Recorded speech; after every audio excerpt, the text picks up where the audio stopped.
Saka Tatal, mantan terpidana kasus pembunuhan Vina dan Eki Cirebon, Jawa Barat, tengah menjalani pemeriksaan soal dugaan keterangan palsu Aep dan Dede di Bareskrim Polri, Jakarta, Selasa, tanggal 13 Agustus tahun 2024. Adapun kubu Saka membawa sebuah koper yang berisikan bukti-bukti terkait peristiwa yang terjadi pada 2016 lalu. Ini koper isinya bukan baju, ini berkas isinya. Ya, sebetulnya kan Dede dan Aep kan seolah-olah melihat peristiwa, seolah-olah melihat terjadinya pelemparan. Sementara peristiwa itu tidak pernah ada menurut Dede. Karena dia juga tidak melakukan itu, kata pengacara Saka Tatal, Titin Prilianti, kepada wartawan, Selasa, tanggal 13 Agustus tahun 2024. Dia hanya diminta untuk membuat BAP, memberikan keterangan, padahal Dede tidak tahu peristiwanya. Kalau ini, nunjuk koper, ini isinya berkas-berkas semua di 2016, sambungnya.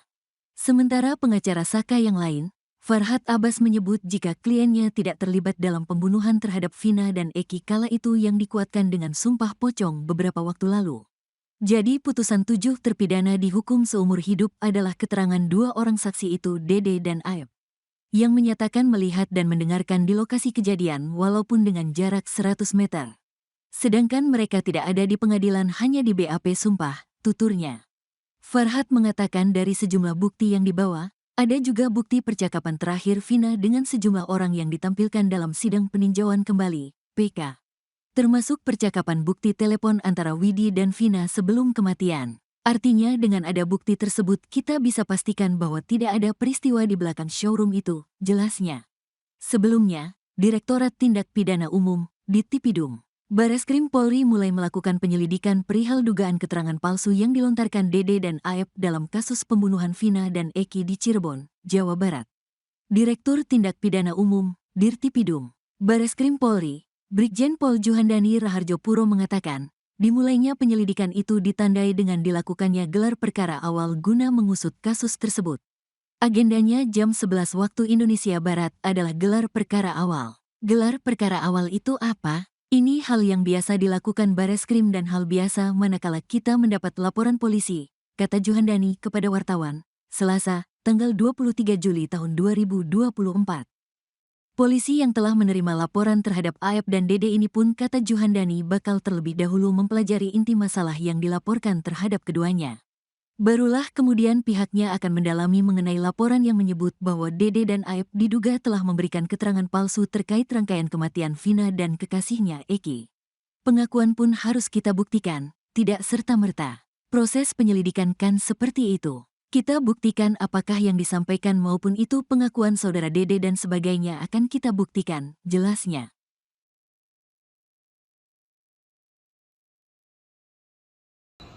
Apa yang disampaikan Saka itu sudah selesai dengan sumpah kemarin bahwa Saka tidak terlibat dalam pembunuhan itu, ya, gitu ya, kira-kira. Ada barang bukti rekaman yang kita dibawa hari ini? Yang bawa koper ini berkas. Ini Bawa berkas. Jadi kalau berkas Isinya apa aja? Apa aja ini? baju. Ini baju, ini berkas. Ini tambahin. Ya sebetulnya kan Dede dan Aep kan seolah-olah melihat peristiwa. Bang, sedikit bang. Minggir dong. Ada menurut Dede karena dia juga tidak melakukan itu. Dede hanya diminta untuk membuat BAP, memberikan keterangan, padahal Dede tidak tahu peristiwanya. Ini isinya apa? Ini isinya berkas-berkas semua. Dari ke Sudirman. Inilah persoalan pertamanya, tapi setelah kami teliti dari ada percakapan dari Widi yang sesuai dengan pernyataan Widi sebagai saksi bahwa ada komunikasi jam 10.14. Ya, kalau ada komunikasi jawaban dari Vina saat itu, ini adalah saksi yang hal itu memang disembunyikan oleh pihak penyidik sehingga tidak hadir. Tapi dengan bukti itu dapat kita katakan bahwa tidak ada peristiwa pembunuhan, terutama kematian Eki di belakang showroom. Saksi-saksi inilah yang dilaporkan oleh Pak Maruli, ya. Kemudian yaitu Aep dan Dede.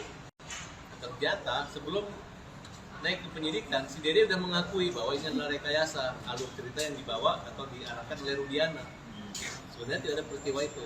Ini sama dengan keterangan Liga Akbar. Kalau Liga Akbar menyatakan mencabut juga, Teguh mencabut juga, ya udah. Sebenarnya tidak ada peristiwa pembunuhan.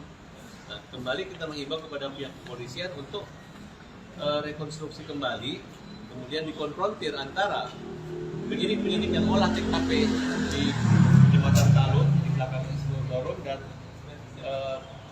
penyidik laka lantas dari Polsek Talun yang menyidik atau yang mengolah TKP dengan sempurna. Nah, sehingga awalnya dokter forensik atau dokter visum di Rumah Sakit Gunung Jati itu berdasarkan surat pengantar adalah kecelakaan tunggal. Sekarang dengan adanya kecelakaan tunggal itu, kemudian ada kecurigaan Rudiana yang datang ke Polsek, katanya motornya nggak hancur banget, tapi rusak. Nah, kemudian dia bertemu dengan Aib dan Dede. Nah, disinilah mulainya kebohongan-kebohongan itu. Kebohongan-kebohongan inilah yang sangat mendasar dan menjadi 7 terpidana dihukum seumur hidup dan dihukum hukuman mati. Kemudian anehnya lagi, jaksa tidak menghadirkan mereka di pengadilan. Nah, kemudian dari kalimat potongan video, Aib mengatakan, Dede mengatakan dia dilarang, diarahkan tidak oleh Rudiana.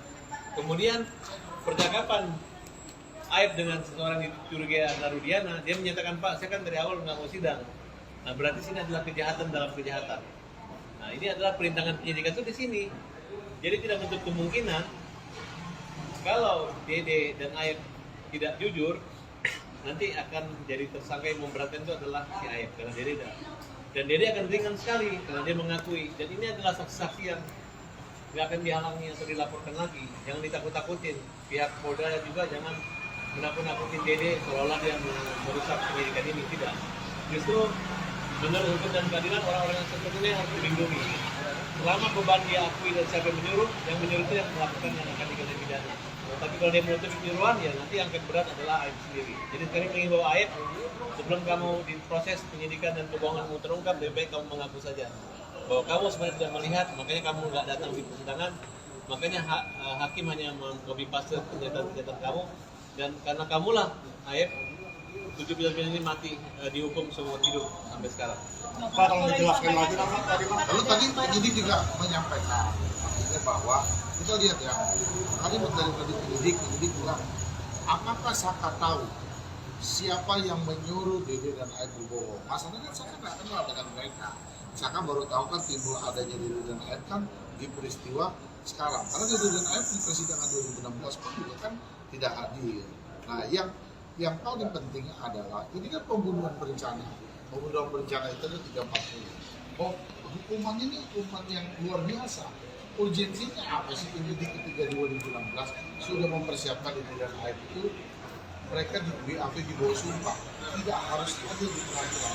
Nah, ini yang tadi kami juga utarakan, urgensinya kalau misalkan mau itu peristiwa terjadi pembunuhan yang berencana, harus dihadirkan untuk mengungkapkan semua peristiwa.